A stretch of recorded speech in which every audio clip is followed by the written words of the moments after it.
Dios te bendiga, mi hermano, mi hermana. Es un gusto poder estar acá contigo una vez más. Un viernes más de estudio. El día de hoy estaremos tocando, como ya de costumbre de algunas semanas atrás, el libro de los Hechos, la historia de la iglesia. Aquí podemos ver el inicio de la iglesia, los problemas a los que se enfrentaron, las soluciones que dieron, los problemas que continuaron enfrentando, que eran parte del cristianismo. Aquí podemos ver problemas que uno se busca y problemas que vienen a consecuencia de ser cristianos. Y el día de hoy no será la excepción. Veremos persecución, veremos también dolor, veremos lágrimas, veremos despedidas. Todo esto siempre lo presenta la palabra de Dios como parte de la vida del creyente. Jesucristo mismo dijo: en el mundo tendréis aflicción. Así que esto es parte de la vida del creyente. Lo interesante de la palabra de Dios es de que nos prepara y nos recuerda de que tenemos a alguien. Ese alguien que nos acompaña constantemente es nuestro Señor Jesucristo, el que nos fortalece. Su espíritu habita en nosotros, dice la palabra de Dios. Así que debemos mantenernos firmes y valientes y dispuestos siempre al servicio, al buen testimonio, a la vida santa, a la vida piadosa, para gloria y honra de nuestro Dios. Así que capítulo 21 es el que estaremos leyendo el día de hoy. Primeramente Dios, abarcamos los 36 versos del 1 al 36, esperando en el Señor que el tiempo nos ayude. Así que capítulo 21 de Hechos, del 1 al 36. Vamos a iniciar con una oración. Padre, te damos gracias por el día de hoy, por la oportunidad que nos das de acercarnos a tu palabra. Constantemente has sido fiel, misericordioso, cuidadoso, bondadoso. Y el día de hoy sabemos de que tu mano acompañándonos sigue supliendo cada uno de esos beneficios y cada una de esas bendiciones. Ayúdanos, Padre amado, a que podamos no solo enfrentarnos a esta palabra, sino que nuestro corazón responda de una forma positiva. Ayúdanos a ser obedientes al reto que pongas en nuestros corazones, a enderezar aquello que está torcido en nosotros, a poder a tomar una vez más el camino de santidad, el camino de pureza, Señor, porque sin santidad, tu palabra dice, nadie te verá. Nuestro deseo es tener una vida que dé testimonio de que tú habitas en nosotros, una vida que dé testimonio de que hemos sido transformados, de que hemos sido llamados, una vida que dé testimonio de que tú eres el que vive y ya no nosotros. Bendice a cada uno de mis hermanos y hermanas que están viendo a través de estas pantallas. Señor, abre sus corazones de la misma manera y que puedan, al escuchar tu verdad, encontrar la dirección que sus corazones necesitan. Te lo pedimos en el nombre que es sobre todo nombre, en el nombre de Cristo Jesús. Amén, amén, amén y amén. Ok, capítulo 21 del libro de los Hechos, y estaremos leyendo hasta el verso 36 con la ayuda del Señor. Dice el verso 1: después de separarnos de ellos. Recuerdas que estaba anunciando Pablo, ya no nos veremos, y hubo llanto, se arrodillaron a orar, a despedirse. A Pablo se le prendían del cuello, le daban besos, porque estaban dolidos, porque sabían de que estas palabras de Pablo, que habían sonado duras en tristeza, eran verdaderas. Él dijo: ya no les volveré, ya no me verán más. ¿No? Bueno, entonces el verso 1 dice: después de separarnos de ellos. Y la nueva versión internacional, al parecer, perdónenme, esta no me di la tarea de buscarlo, búsquenlo ustedes, pero al parecer este inicio de este verso da esta idea de que fueron como despegados a la fuerza, ¿no? O sea, como que estaban tan agarrados los otros de Pablo y que no lo querían dejar ir, despidiéndose en ese momento doloroso, y al parecer así da a entender ese pasaje, ¿no? Dice: después de separarnos de ellos, zarpamos y fuimos con rumbo directo a Cos, y al día siguiente a Rodas, y ahí a Pátara. Y hallando un barco que pasaba a Fenicia, nos embarcamos y zarpamos. Al avistar Chipre, dejando la mano izquierda, navegamos a Siria y arribamos a Tiro, porque el barco había de descargar ahí. Verso 4. Y hallados los discípulos, nos quedamos ahí 7 días, y ellos decían a Pablo por el Espíritu que no subiese a Jerusalén. Verso 4, algo interesante aquí. Ya está Pablo, recuerda que él va hacia Jerusalén, hay unos votos que quiere entregar, quiere estar en el tiempo de Pentecostés, más o menos por esas fechas es su deseo de poder estar ahí. Había detenido su plan primero por las persecuciones. Recuerdas de que había un plan de hacerle daño cuando él tomara el barco que iba hacia Siria. Entonces él decidió mejor agarrar otro camino que iba a ser más lento, pero iba a ser más seguro. Y entonces ese plan es fallido contra él. Y ahora va por agarra otra dirección, pero sigue con el mismo plan de ir hasta Jerusalén. Cuando va en este camino, cuando llega, dice acá el relato histórico, mira que Lucas es un tremendo historiador, se encarga de darnos detalle de cómo van los sucesos. Él dice que agarraron ese barco que pasaba de Fenicia y pasaron por Chipre, la isla, queda a la izquierda. Dice, navegaron a Siria y arribaron a Tiro porque el barco había de descargar ahí. Llegan a Tiro. Bajan un tiempo, el barco tiene que descargar producto, mercancía, recuerda de que es una de las entradas comerciales. Verso 4, y hallados los discípulos, ¿no? Ahí buscaron a algunos discípulos, a una iglesia, y digo buscaron porque esta iglesia al parecer Pablo no la conoce. Esta iglesia en Tiro no es una que haya fundado Pablo. Él no conoce a estos hermanos. Al parecer esta iglesia se forma con los que han sido evangelizados a consecuencia de las persecuciones que hubo después de la muerte de Esteban. Cuando salen todos del área, pasaron predicando y al parecer esta iglesia se forma como resultado de esa persecución. Entonces ahora que Pablo está pasando por Tiro, se topa con estos discípulos que él nunca ha conocido, pero sabe que existen, así que los buscan. Por eso la expresión y hallados, ya que los encontramos, da la idea de esta búsqueda. Andamos buscando a estos hermanos de una iglesia, son creyentes, tienen esta fe, ¿dónde los podemos encontrar? Y logran encontrar el lugar o a estas personas. Ya que los hallaron, pues se quedaron ahí 7 días.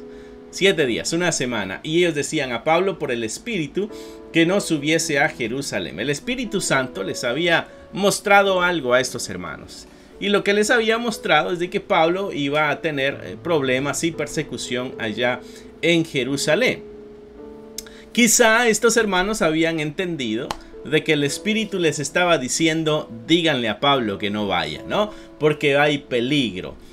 Sin embargo, nos hemos dado cuenta de que Pablo ya sabía, por revelaciones del Espíritu Santo, de que iba a enfrentar persecuciones y cárceles en Jerusalén. So Pablo va bien informado y bien avisado de lo que le va a suceder. Estos hermanos, el Señor les revela algo, les revela las aflicciones que Pablo va a pasar. Y ellos en su interpretación y en su aplicación le dicen a Pablo, no vayas a Jerusalén. Aquí, mi hermano, nuestra lectura a veces es rápida, nuestra lectura a veces la pasamos o nos unimos al grupo como lo hace Lucas y lo vamos a ver. Le decían a Pablo, no vayas a Jerusalén, no vayas para allá porque van a haber muchos problemas. Es una buena intención, es un buen deseo, pero no es parte del plan de Dios. No es parte del plan de Dios. Pablo conoce cuál es el plan de Dios y por eso está dispuesto a entregar la vida para ir a Jerusalén. Y él ya ha sido advertido, vas a tener cárceles y va a haber persecución.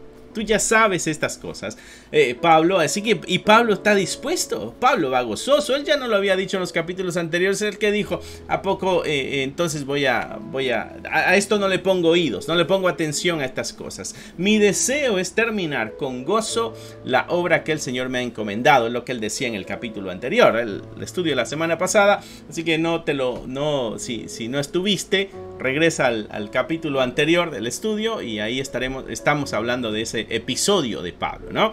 Donde él sabe las persecuciones, pero él dice, yo no le pongo cuidado a esos anuncios. Lo que está diciendo es, no me importa lo que digan. No, lo que él está diciendo es, no importa perder la vida. Yo sé lo que me va a venir, así que cuando alguien viene y me dice, yo sé que te va a pasar esto, yo ya lo sé. Y estoy tranquilo, dice Pablo. ¿Por qué? Porque lo que yo estoy haciendo es la obra del Señor. Uno, está obedeciendo el mandato de Dios. Eso es lo que a Pablo le ayuda a mantenerse firme en el camino que va tomando, aunque es un camino difícil. Aquí unos hermanos con toda la intención y con todo el amor y con todo el buen deseo le dijeron, Pablo, no vayas para allá. Pero ese mismo amor, esa misma intención y ese mismo buen deseo lo tuvo Pedro cuando le dice a Jesucristo, no te pase esto, cuando Cristo está hablando de la muerte en la cruz. Y Jesucristo le dice a Pedro, aléjate de mí, Satanás, porque tienes tu mirada en las cosas de esta tierra y no en las cosas del cielo, ¿no? Entonces, aunque hay una verdad aquí que ellos tienen, saben lo que va a suceder, hay una mala aplicación. A veces nuestro amor entre hermanos, nuestro amor de familia, pudiera convertirse también en alguna especie de tropiezo en el avanzar del reino de Dios. Debemos tener nosotros clara nuestra misión. En este episodio que estaremos leyendo el día de hoy, vamos a ver ese amor que hay entre hermanos. Por ejemplo, lo vemos aquí ya en Pablo. Pablo buscando a estos hermanos recibiéndole, quedándose 7 días juntos, aprendiendo, conociendo. Y entre ese amor de hermanos está esta recomendación. No vayas para allá porque te van a matar. Va a pasar algo malo, ¿no? A este amor entre hermanos debe existir, pero debemos nosotros también tener otro punto importante aquí en esta sección, es la claridad de nuestra misión. Debemos nosotros tener clara cuál es la misión que tenemos de parte de Dios. Mi hermano, si tú no tienes clara la misión, cualquier comentario va a cambiarte de dirección. Si tú no tienes clara tu misión, cualquier dificultad va a cambiar de dirección. Si tú no tienes clara tu misión, aún el que viene con palabras bonitas, amables, pueda cambiarte de dirección la vida. Hay que estar alertas y hay que estar conscientes y hay que estar firmes en las decisiones que nuestro corazón ha tomado con el Señor. Debemos tener el temor a Dios. Temámosle al Señor. No sé cuáles han sido las decisiones que tú has tomado en tu vida para con el Señor. Decisiones ministeriales, decisiones en tu espiritualidad. ¿Cuáles son las decisiones que has tomado en tu vida? Quizá tú has tomado la decisión de, pongamos ejemplos sencillos que todo cristiano debiera tener. Vamos a leer la Biblia por un año, ¿no? Y vamos a leer tantos capítulos cada día. Y tenemos un plan en cuanto a este camino espiritual. Pero de pronto nos sentimos cansados, nos dieron horas extras en el trabajo, una u otra razón se atraviesa en el plan que teníamos y pudiéramos detener ese plan y reiniciarlo mañana. No, si es para nuestra vida espiritual, sigamos con el plan ese día. Quizá vamos a desvelarnos un rato más o vamos a tener que madrugar un rato más, pero que seamos firmes en las decisiones que hemos tomado en cuanto a nuestra espiritualidad.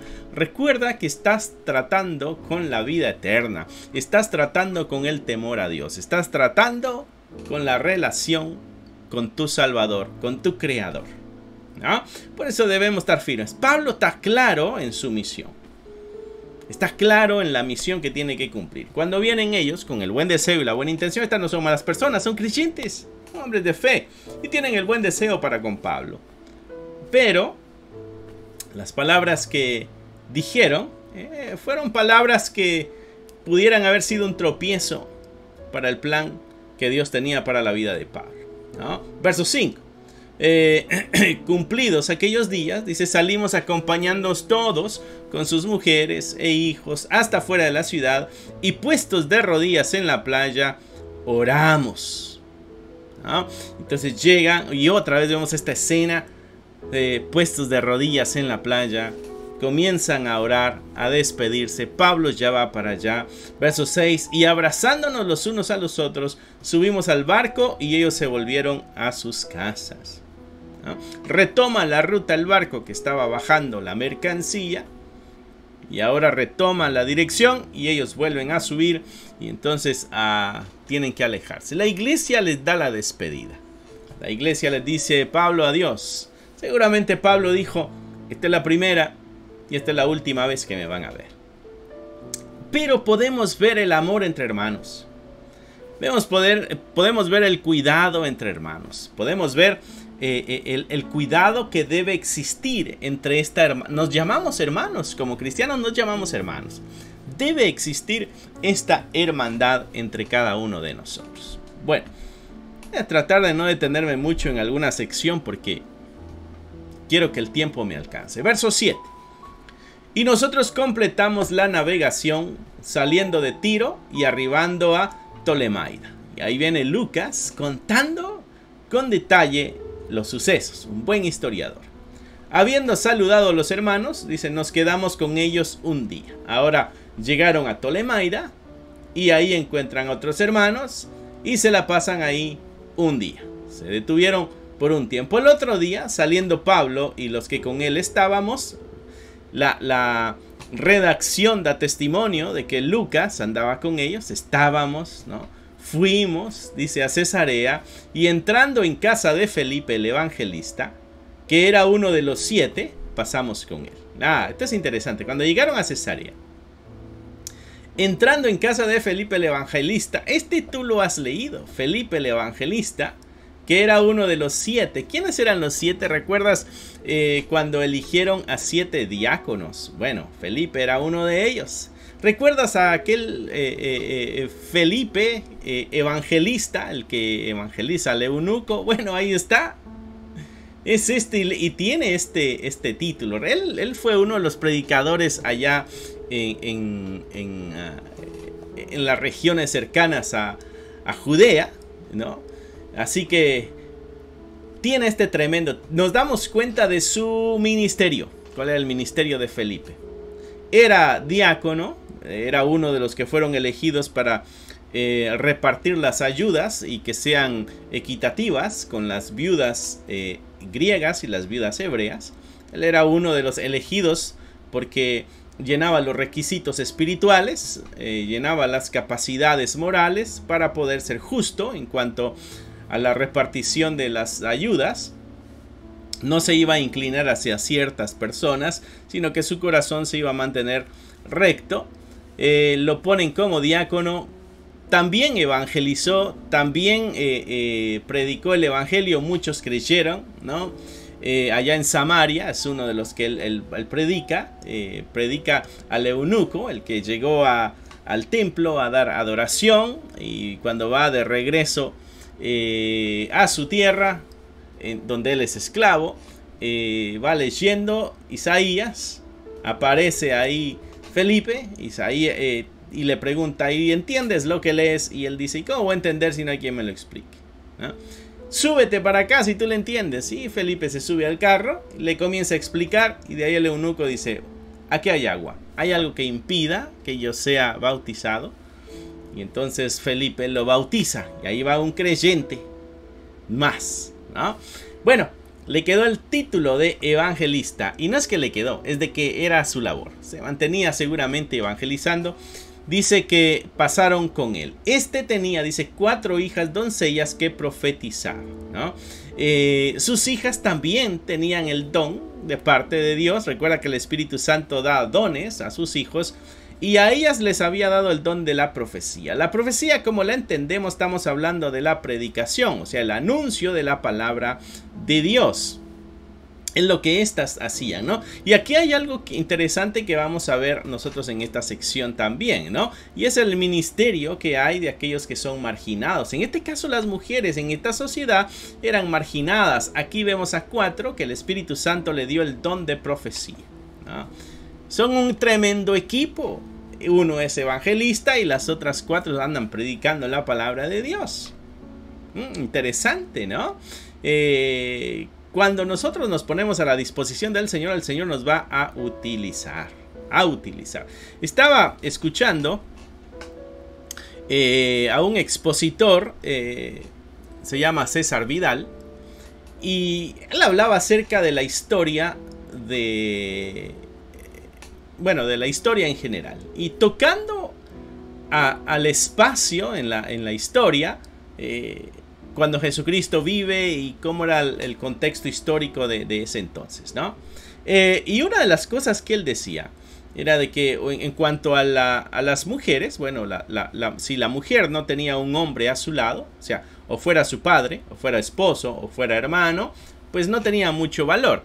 Y él daba unos datos interesantes. Él decía que entre 600 familias, 600 parejas, digamos, 600 matrimonios que eran de gente estudiada, de gente culta, 6 tenían hijas, ¿no? Y los otros no. Y él decía, porque cuando nacía una hija, la hija era abortada, era asesinada. ¿Por qué? Porque no trae mucho a la familia, al menos en aquella cultura, ¿no? Entonces dice, dentro de 600 el promedio eran 6, o sea que la gran cantidad perdían la vida. Cuando el cristianismo viene en la historia, el cristianismo viene a darle valor a la vida humana. El cristianismo está en contra del aborto. Y el cristianismo le decía a las familias, no tienes que matar a tus hijas. Las hijas tienen que vivir, las hijas tienen que seguir sus días. Dios las creó también a la imagen y a la semejanza de Él mismo, ¿no? Así que, y la vemos aquí, no solo en el ministerio, o sea, entrando, tienen validez dentro de la iglesia. Dentro de la iglesia hay oportunidad para la mujer. Eso es algo tremendo en la historia que la iglesia hizo. Vino a cambiar cosas. Cristianismo vino a cambiar cosas en la vida común de la gente, a mejorarlas. A mejorar vino la iglesia mucho. Ok, verso 10 dice, y permanecido nosotros ahí algunos días, descendió de Judea un profeta llamado Agabo, ¿no? Y este profeta lo hemos leído anteriormente. Este profeta habló acerca de unas necesidades económicas que iban a haber en Jerusalén, así que se juntó una ofrenda para llevárselo, ¿no? Bueno, aquí vuelve a aparecer otra vez este mismo profeta. Verso 10 dice que estuvieron ellos ahí algunos días, descendió de Judea un profeta llamado Agabo, quien viniendo a vernos, tomó el cinto de Pablo, atándose los pies y las manos, dijo, esto dice el Espíritu Santo, así atarán los judíos en Jerusalén al varón de quien es este cinto y le entregarán en manos de los gentiles, ¿no? Ahora viene otra afirmación, otra confirmación de la situación. Pablo va a enfrentar cosas difíciles. El primer grupo ya le dijo, Pablo, por favor no vayas para allá, mejor espérate, quédate aquí, agarra otro camino, evangeliza otro lugar, qué sé yo, pero tu vida corre peligro, ¿no? Pasa la primera tentación, Pablo. Tiene la claridad en su misión. Esto es clave, tener la claridad en nuestra misión, ¿no? Ahora viene un profeta, ya reconocido también.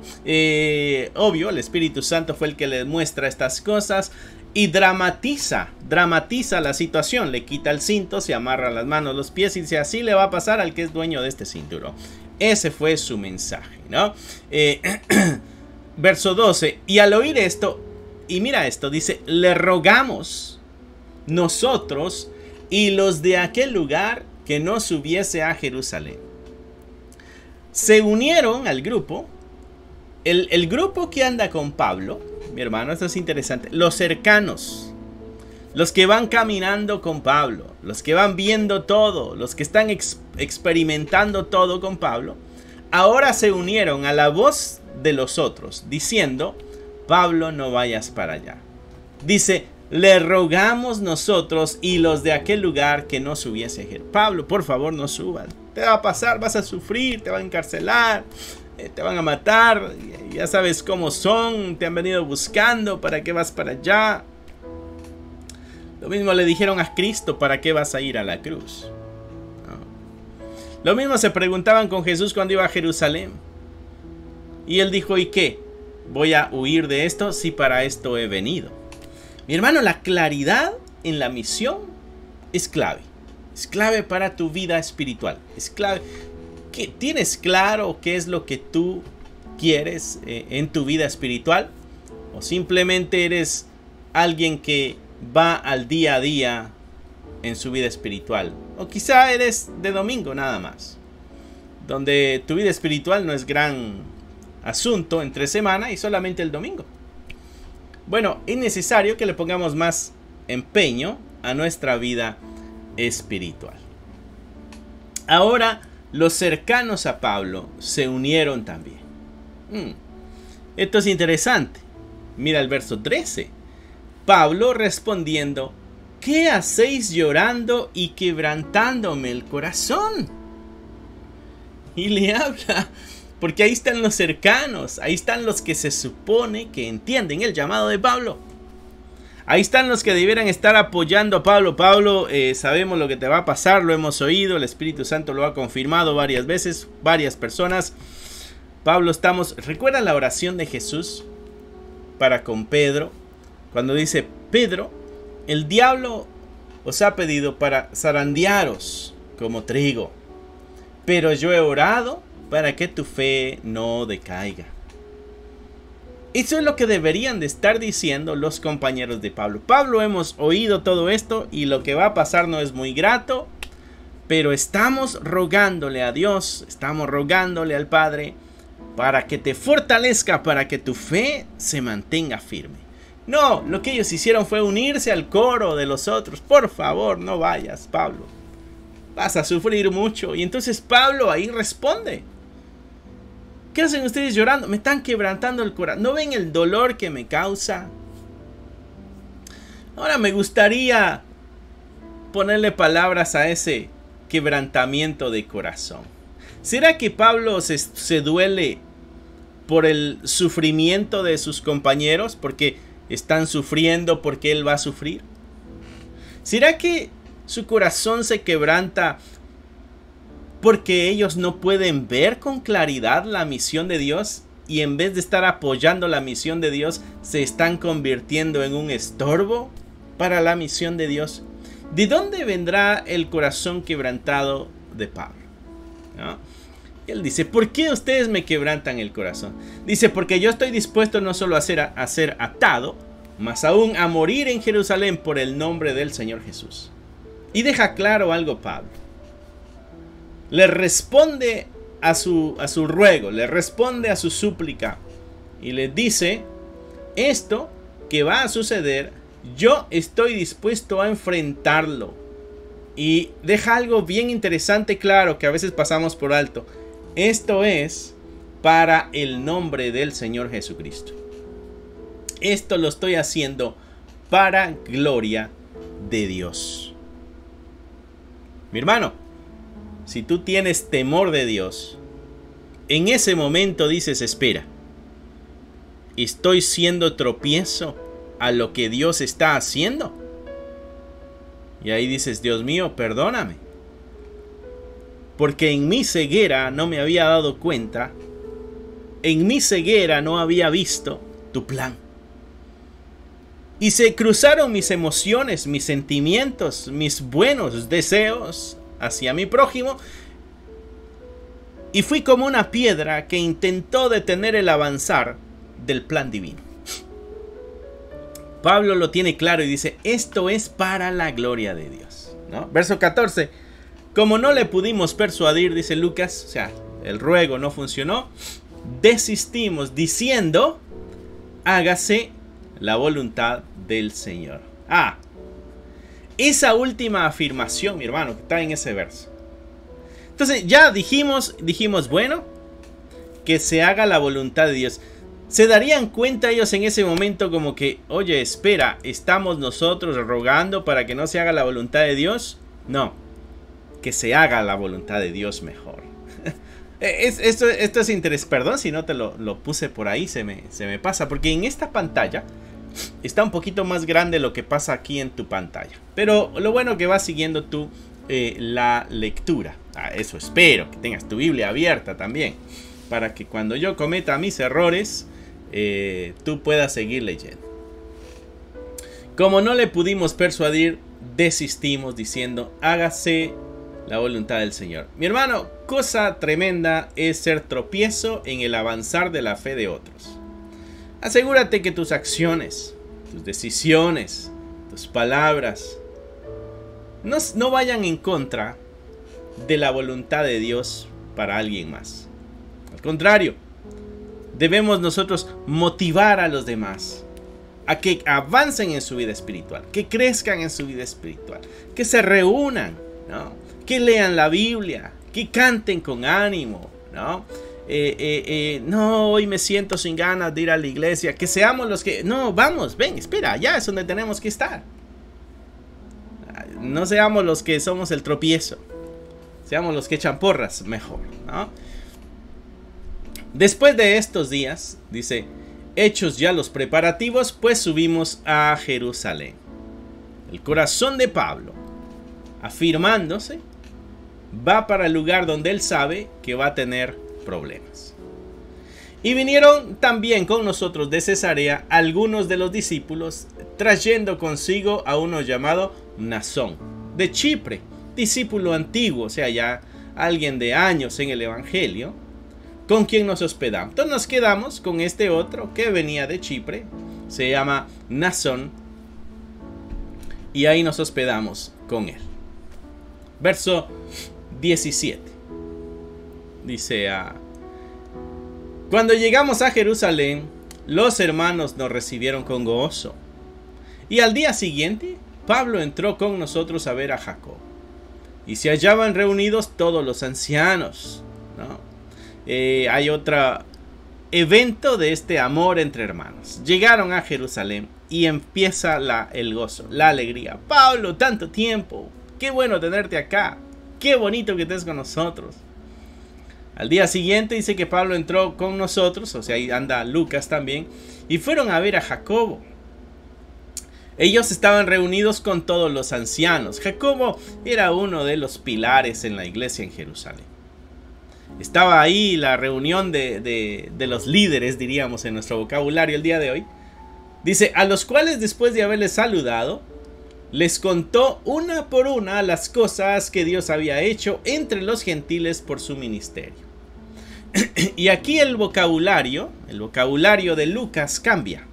Si te has dado cuenta, él decía, zarpamos, venimos, le rogamos, no le pudimos convencer, dijimos, hágase la voluntad de Dios.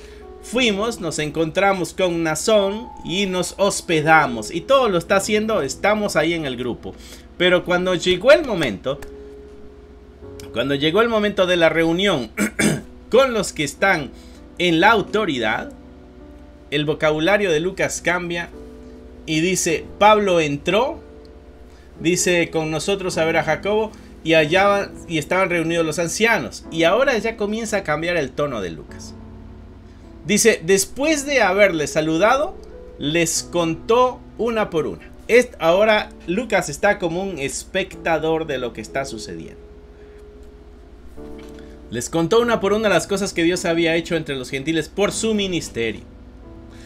Dice que cuando ellos lo oyeron, glorificaron a Dios y le dijeron, ya ves, hermano, cuántos millares de judíos que han creído y todos son celosos por la ley. Hay un montón de judíos creyentes que son celosos de la ley.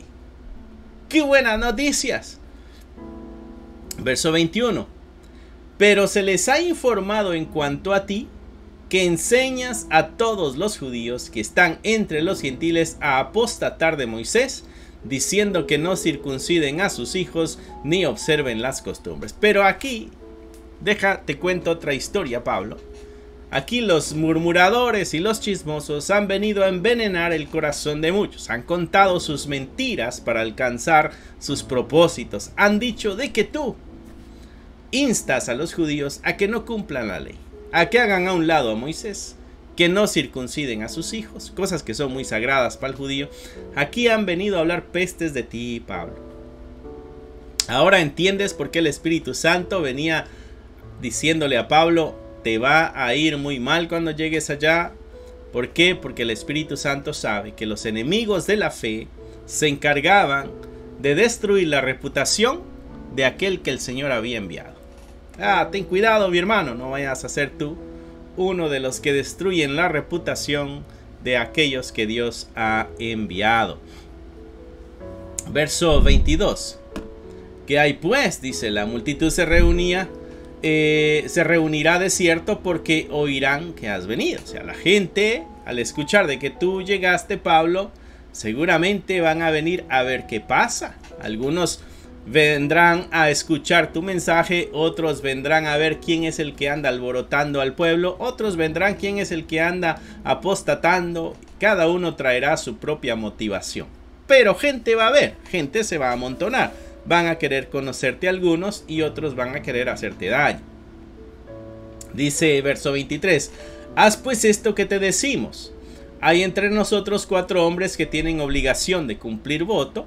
Tómalos contigo, purifícate con ellos y paga sus gastos para que se rasuren la cabeza, y todos comprenderán que no hay nada de lo que se les informó acerca de ti, sino que tú también andas ordenadamente guardando la ley. Entonces le dan este consejo. Mira, Pablo, un consejo algo que tú puedes hacer.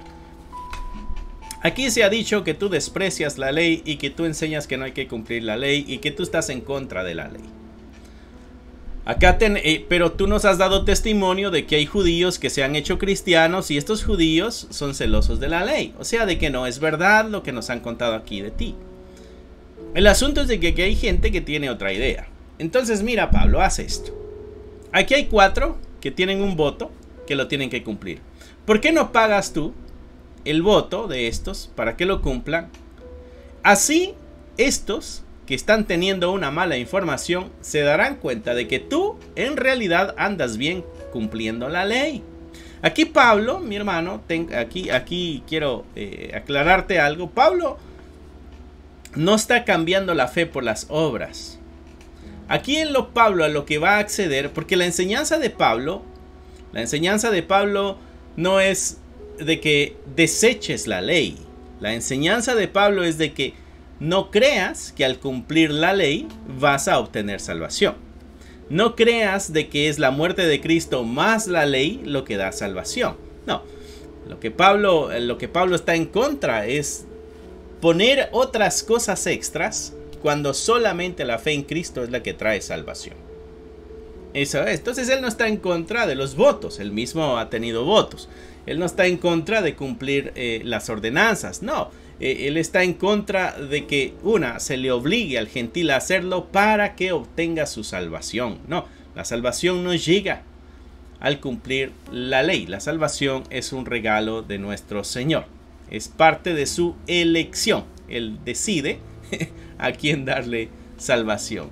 Y de eso tenemos que estar agradecidísimos. Algo que es difícil de entender y de absorber. Dios nos eligió para darnos salvación. Entonces le dice, mira, entonces Pablo, aquí vemos la armonía que Pablo busca también entre el pueblo judío y el pueblo gentil. La armonía que Pablo busca dentro de la iglesia y el poder escuchar también a estos líderes en la iglesia. El detenerse a escuchar a los líderes habla mucho del carácter de Pablo. Un hombre humilde, un hombre sensato, un hombre cauteloso, un hombre firme en su fe, y un hombre con valor, un hombre con convicciones fuertes, bien claras en su misión, pero un corazón amoroso que busca la unidad y la hermandad.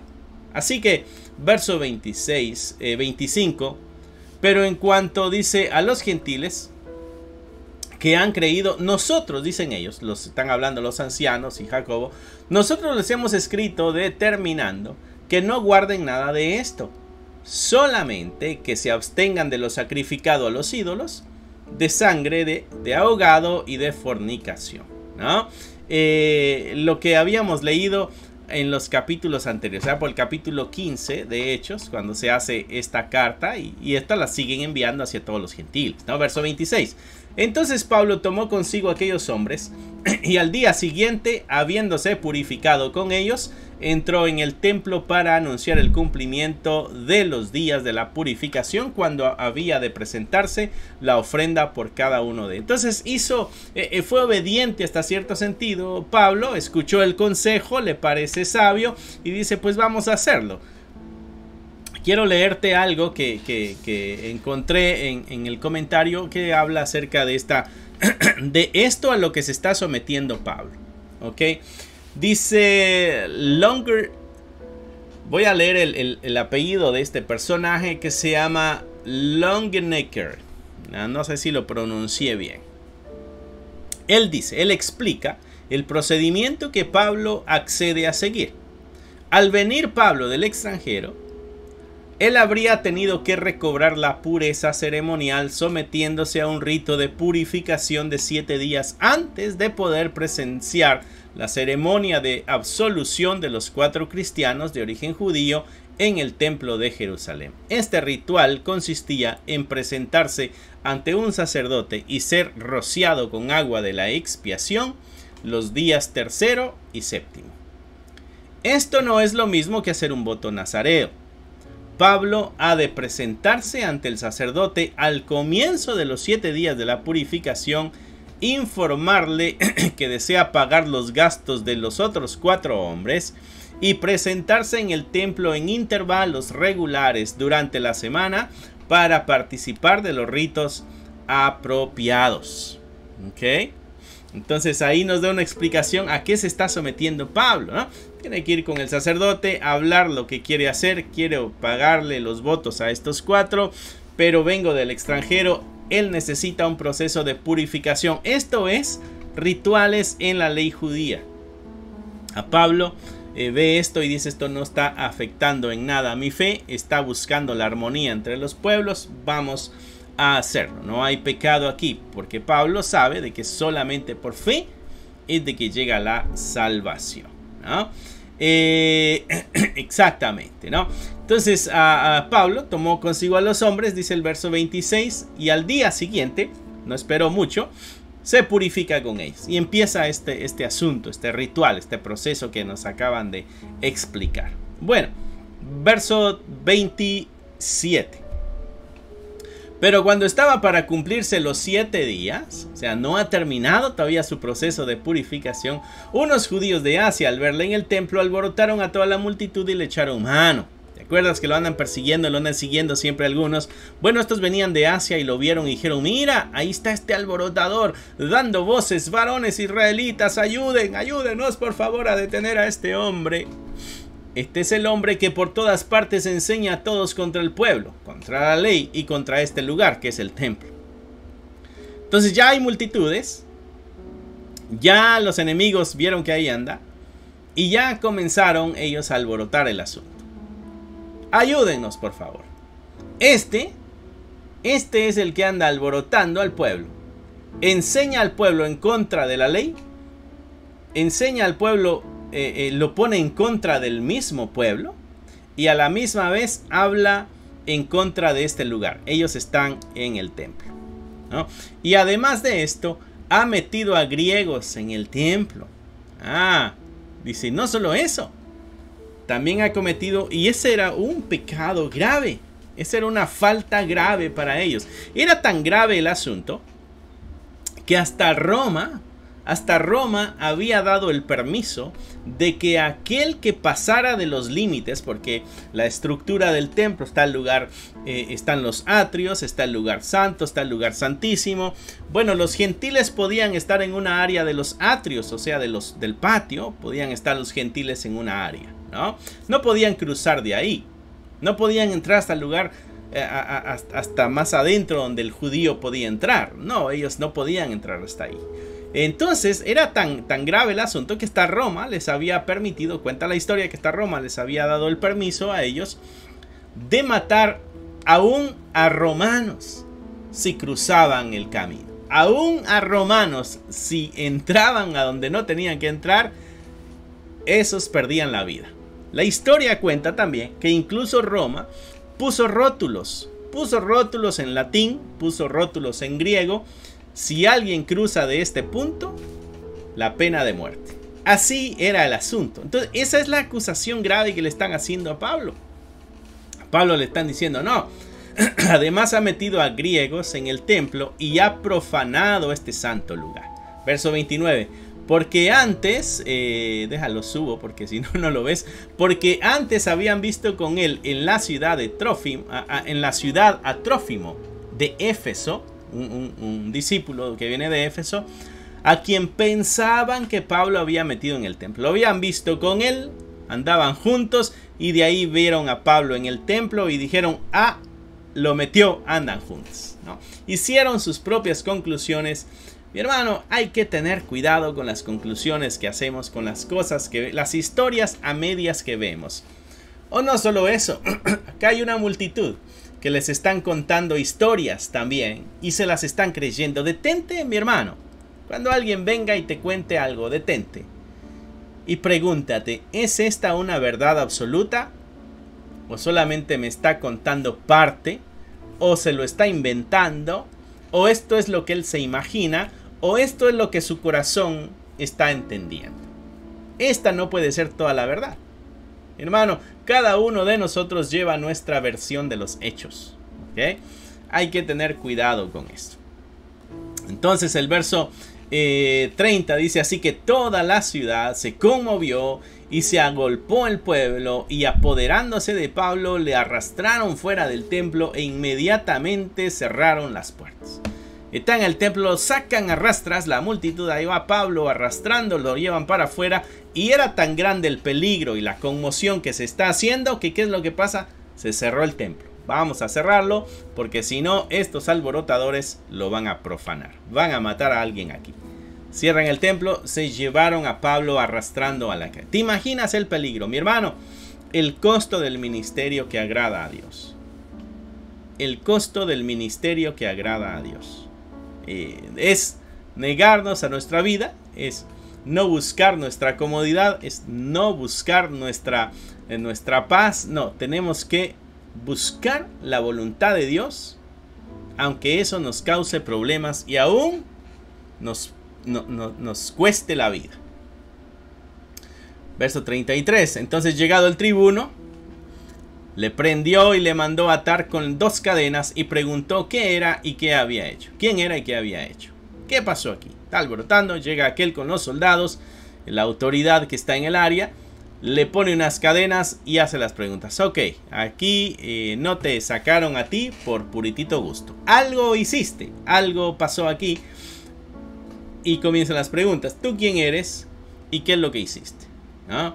Pero entre la multitud unos gritaban una cosa, otros otra. Y como no podía entender nada de cierto a causa del alboroto, le mandó llevar a la fortaleza. Bueno, aquí no puedo interrogarte, voy a tener que llevarte a otro lugar. Al llegar a las gradas, aconteció que era llevado en peso, lo van cargando. Van cargando a Pablo por los soldados a causa de la violencia de la multitud. Oh, mi hermano, cuando se llena de odio la multitud, hace barbaridades. Porque la muchedumbre del pueblo venía detrás gritando, ¡muera!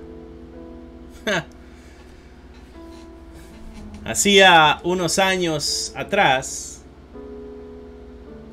esto había pasado por ahí cerca, con nuestro Señor Jesucristo. La multitud gritaba, crucifíquenle, aquel que andaba haciendo la voluntad de Dios. Ahora vemos a un Pablo en una situación similar.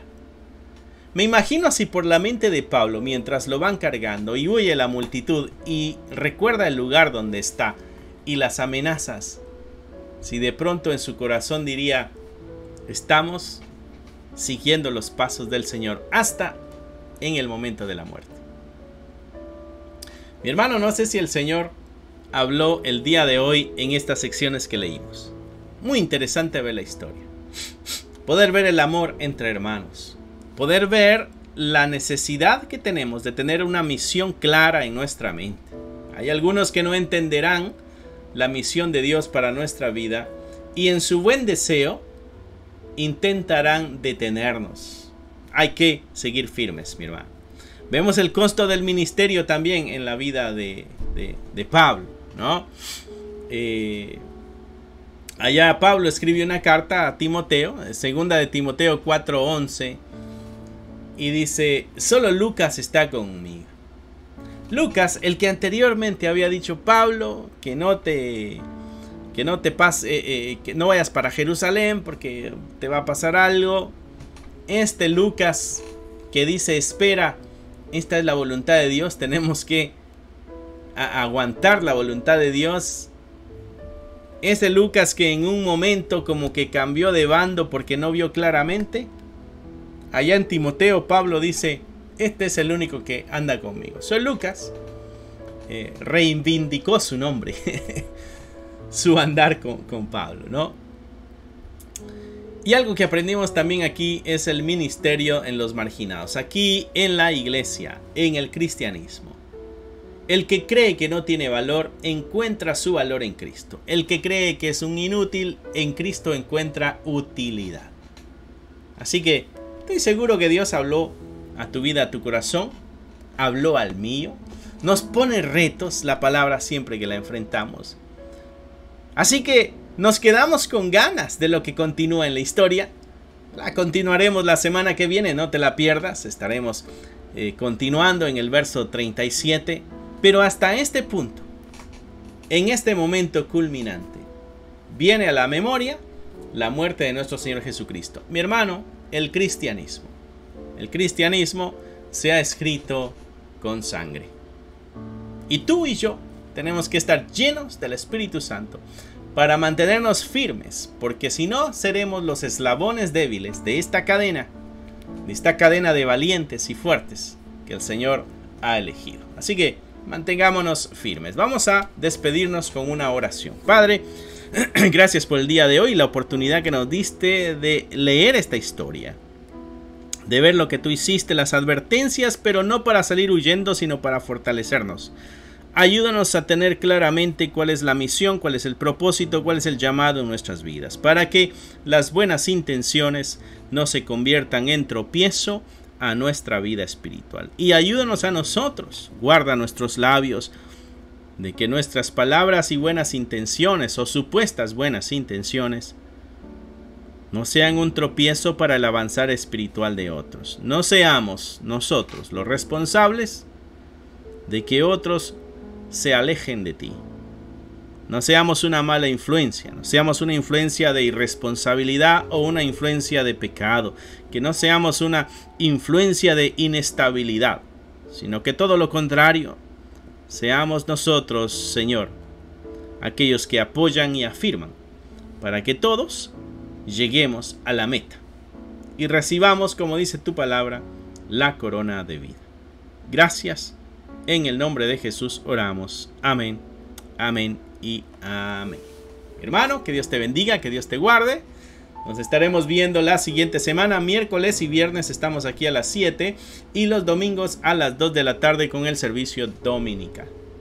Espero que el Señor esté hablando hasta el día de hoy de tu vida. Aquí vamos creciendo juntos. Siempre que abrimos la palabra, Él habla a nuestro corazón y a nuestra vida. Nos corresponde responder ahora. Tienes que responderle a Dios aquello que habló a tu corazón. Ahora el Señor guarda silencio y espera tu respuesta. Así que nos vemos pronto. Que Dios te bendiga. Recuerda que fuiste hecho a la imagen y semejanza de nuestro Señor. Amén. Estás en la mano de Él y de ahí nada ni nadie, dice la Escritura, te puede arrebatar. Gloria sea a nuestro Dios. Bye. Que Dios te bendiga, mi hermano. Gracias por haber escuchado la palabra de Dios. Es un gusto para nosotros saber de que este mensaje está alcanzando muchas vidas. Nuestro deseo es de que tú crezcas al igual que nosotros vamos avanzando en el conocimiento de la palabra de Dios. Si a ti te gustaría ser parte de este ministerio y ayudarnos de una forma económica, aquí abajo hay un link que te dirigirá a la página de PayPal y tú podrás hacer ahí tus donaciones si es que así lo quieres, si es que así el Señor ha puesto en tu corazón. Otra forma en que tú nos puedes ayudar también es a través de tus oraciones. Necesitamos de tus oraciones. Somos la Iglesia de Cristo y la Iglesia de Cristo siempre está bajo ataque.